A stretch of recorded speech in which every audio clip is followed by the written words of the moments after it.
A murder investigation, an accused under police escort, cameras lining the street, and then a single gesture that has sparked outrage across the country.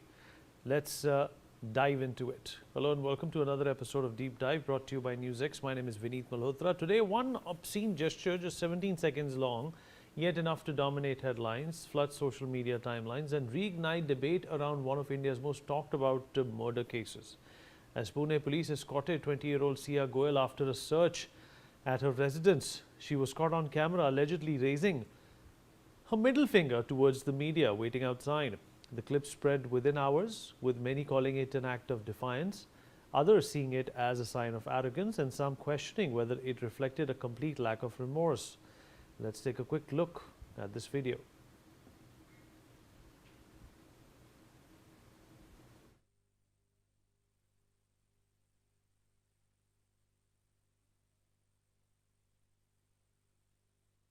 It did not begin with those 17 seconds. According to investigators, it began weeks earlier with what police describe as an elaborate conspiracy that ultimately fell apart. Siya Goyal and her alleged accomplice, Chetan Chaudhary, stand accused of murdering 25-year-old realtor Ketan Agarwal by allegedly pushing him off a cliff at Lohagarh Fort on 18th of June. Ketan was not just another victim, he was Siya's fiancé, and the two were reportedly set to marry later this year. Investigators allege the murder was not a crime of the moment but a carefully planned act. Police believe the accused had plotted the killing in advance, with the prosecution alleging that financial gain formed part of the motive and that Siya intended to extract as much money as possible from Ketan before allegedly carrying out the plan. These allegations remain part of the ongoing investigation and will ultimately be tested in court. But what investigators believe was meant to be the perfect crime quickly began to unravel. Arrests followed, evidence was collected, police recovered items they believe are linked to the case, sought permission to conduct polygraph tests, and continued tightening the investigation. Instead of disappearing without a trace, the case became one of the country's biggest criminal investigations, and Siya Goyal became a known name across India. It was during one such investigative step that the now viral video was recorded. On Thursday, Pune Rural Police escorted Siya Goyal to her residence in Pune's market yard area as part of the ongoing investigation. According to the police, the visit was conducted to recover clothes believed to have been worn on the day of Ketan Agarwal's death. And after completing the search, officers escorted her back outside, where journalists and camera crews had gathered to cover the latest developments in the high-profile case. Then came the moment that would eclipse the search itself. As she was being led past the media, Siya raised her middle finger in the direction of the media. The gesture lasted only a few seconds, but it was captured by multiple cameras and quickly spread across television broadcasts and social media platforms. What was intended to be routine coverage of investigative procedures suddenly became a story in its own right. Within hours, the 17-second video had been shared thousands of times online. News coverage shifted from the police search to the gesture itself, with many questioning what message it was intended to send and whether it reflected the attitude of an accused person at the center of one of the country's most closely watched murder investigations. Today, Siya Goyal is no longer living the life she was reportedly preparing for. Instead of planning a wedding, she is facing murder charges in a case that has captured nationwide attention. If convicted, she could face severe consequences. Her identity, once largely unknown, has become synonymous with one of the country's most high-profile criminal investigations. It is against this backdrop that many people viewed the gesture. To some, it appeared to be an act of defiance. To others, it came across as frustration from someone whose alleged plan had fallen apart in full public view. Still others interpreted it as an attempt to project confidence despite the mounting pressure. Yet in the court of public opinion, the meaning of those 17 seconds was decided almost instantly. And that is what fueled the next wave of the controversy. If the investigation was already polarizing public opinion, the viral video only intensified it. Across social media, thousands of users interpreted the gesture not merely as an obscene act, but as a display of defiance. For many, it wasn't the middle finger itself that was shocking. It was the apparent absence of fear or hesitation while facing serious criminal allegations. One of the biggest talking points online has been what many users described as a lack of remorse. Several posts questioned how someone accused in such a high-profile murder case could appear so unconcerned in front of the cameras. Others argued that the gesture reflected arrogance rather than regret, with many describing it as the audacity of an accused person under investigation. Another recurring theme was the justice system itself. A number of users claimed that the gesture suggested confidence that the legal process would ultimately work in her favor. Some speculated that she believed she would eventually secure bail despite the seriousness of the allegations, while others expressed frustration over what they perceived as delays and inconsistencies in India's criminal justice system. These, however, remain opinions expressed online and should not be taken or mistaken for established facts. Some reactions went even further, with users attempting to interpret the gesture as revealing aspects of her personality or mindset. What is undeniable, however, is the impact those 17 seconds have had. The clip has been viewed millions of times, dissected frame by frame across television debates and social media platforms, and has become one of the defining images of the Ketan Agarwal murder case. In many ways, the gesture has come to symbolize the anger, frustration and polarization surrounding a case that continues to grip the nation. So what made Siya Goyal show the middle finger? Only she knows, but those 17 seconds have come to symbolize far more than obscene gestures. They have become the latest flashpoint in a murder case that continues to shock the country. As public outrage grows, the investigation continues, and ultimately it is the courts, not social media, that will decide her fate. Dr. Jayanti Datta, psychiatrist, joins us on the broadcast to give her take on why would anybody do this. Dr. Jayanti Datta, appreciate you being here with us, ma'am.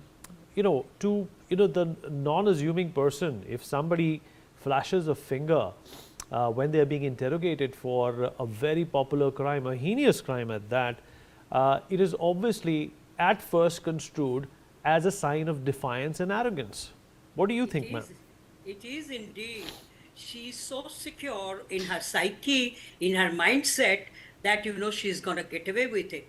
This is what I have been sounding.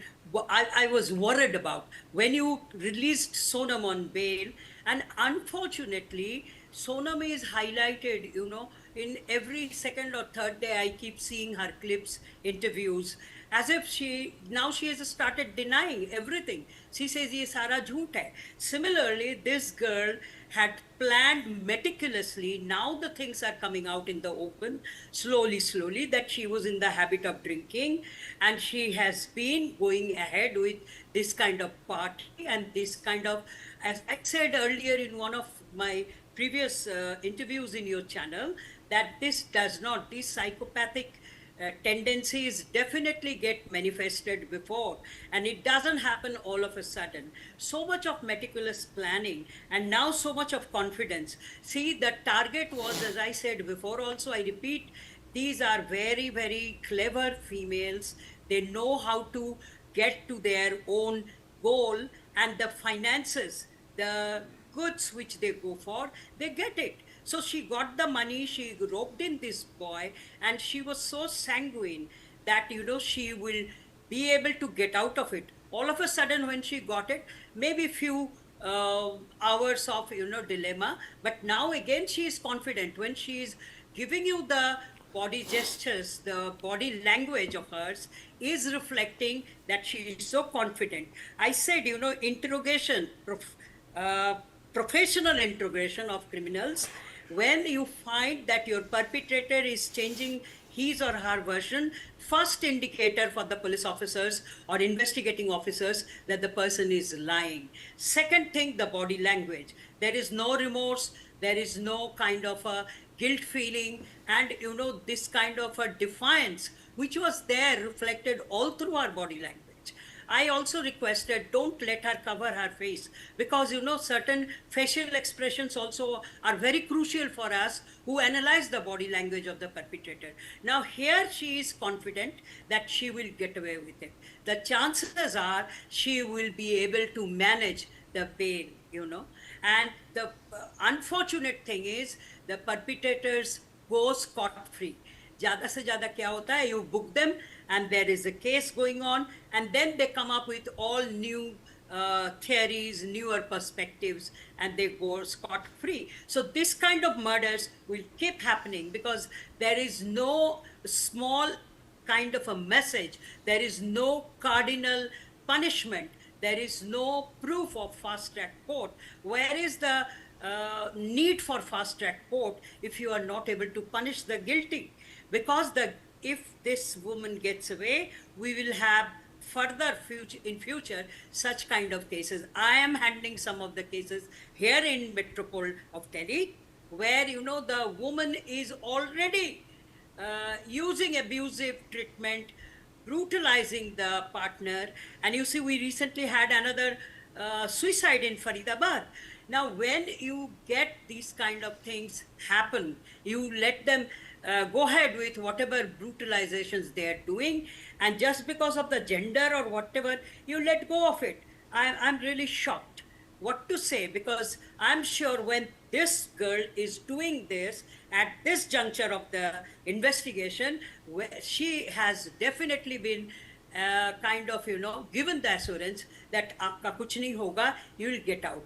जब आप कहते हो, when you say that where are the evidences? So many evidences you have. A person loses his life, the parents are crying, the family is in jeopardy, and this woman planned it from such a long time. You see, when you say कि नहीं नहीं, well, she was afraid not to say no, she had the social stigma, these are all absolutely having no impact whatsoever for this kind of Gen Z population. They just understand what they can get, and that's it. They are not scared of the punishment. They feel they can bargain, they can purchase, and this is the fate.